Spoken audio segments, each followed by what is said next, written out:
ចម្លែកណាស់ម្ដេចនៅក្នុងរោងនេះបែរជាមានស្រានៅក្នុងព្រៃរោងភ្នំនេះទៅវិញតានាងទៅមកពីណាអ្នកគ្រប់គ្នាកំពុងភ័យថាបាត់ឯងតើអាចមានអ្វីកើតឡើងចំពោះមនុស្សធំបែបនេះវាគ្មានអ្វីដែលអាចកើតឡើងចំពោះខ្ញុំទេ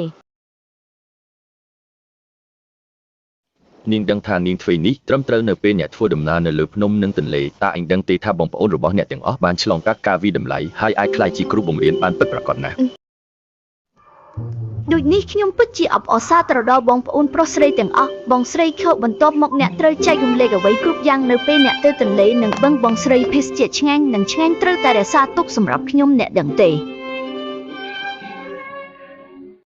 តើអ្នកដឹងទេថាបងប្អូនប្រុសស្រីរបស់អ្នកបានតាមអ្នករួចទៅហើយតាមរយៈខំហ្វីឆ្មា3ជើងរបស់អ្នកហើយបងប្អូនប្រុសស្រីរបស់អ្នកមិនបានអូសពួកគេចុះតើអ្នកទៅណាមនុស្សគ្រប់គ្នាកំពុងស្លាប់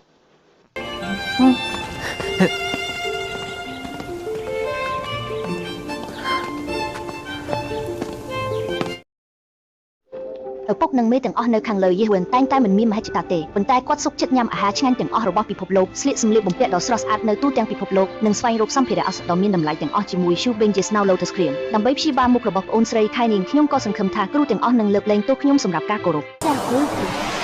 父亲请罪。